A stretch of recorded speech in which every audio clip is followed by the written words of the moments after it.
Alright, magandang araw mga ka-tracker. Welcome sa ating YouTube channel. This is Tracker Moto. For today's video ay ipapakita ko lang sa inyo itong unit na malapit na matapos. Ito po ay Isuzu Forward. Old model na self-loader. Fully reconditioned, Japan surplus. Okay, so ito na po yung status ngayon. Ito yung pinakita ko nakaraan na ginagawa pa lang. So medyo natagalan yung paggawa nito dahil dun sa packing ng boom ng self-loader, matagal dumating yung parts kaya matagal na gawa. Pero ito ngayon ite-test drive na namin, kaya nilalagyan namin ng registered plate, tapos may ginagawa yung finishing namin dito. Ang kulang na lang nito detailing, tapos may papapinturahan kami sa ilalim. Ayan, paparetouch yung pintura. Ito na yung loob niya. Ayan, upholstery na yung mga upuan. Meron ng floor matting. Kompleto na yung accessories niya sa loob. At meron ng aircon to. Nagawa na ng aming magi-aircon yung loob. Kaya malamig to mga ka-tracker. Ayan, meron tong back bed. Ayan. Old model to. Na ang makina niya ay 6H E1, tama ba? Medyo nakalimutan ko na. Yung makina niya na gawa na rin. So, ayan, kinukompleto lang namin para ayan, matest drive na to ngayong araw. Ite-test drive namin. Ito na yung body niya na nilagyan namin ng aluminum na sidings. And medyo mababa lang. Color green pala yung kulay niya, tapos black tone naman yung ilalim. Ayan, may running guard na stainless. Yung mga gulong nito Japan surplus. Naka-lock type to, maganda. Naka-lock type. Ayan, 6 studs. 7.50 R16. Ito na yung loob.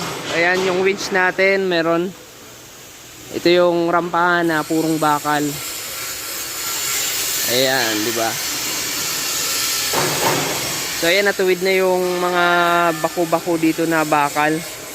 So napinturahan na rin namin ng maayos. Ayan, kaso nga lang may paparetouch pa kami. Ito na po yung rampahan. So ayan, stainless yung mga tapaludo nito. Alright, stainless din yung toolbox, kaya maganda. Bago na rin yung battery na kinabit namin.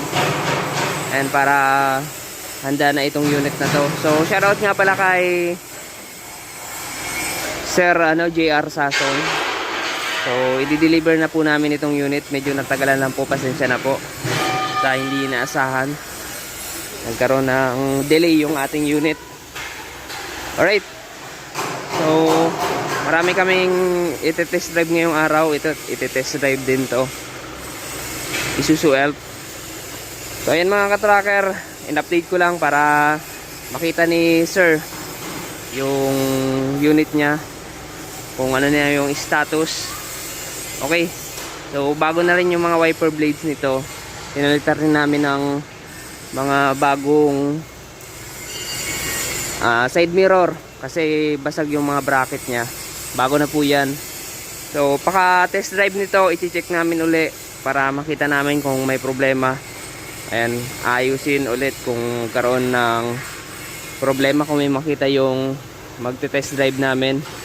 So ayan mga ka-tracker, maraming salamat sa panonood. Kung nagustuhan nyo itong video na to, paki-like, share and subscribe. Ayan, ito po ay self-loader self-loader po ito.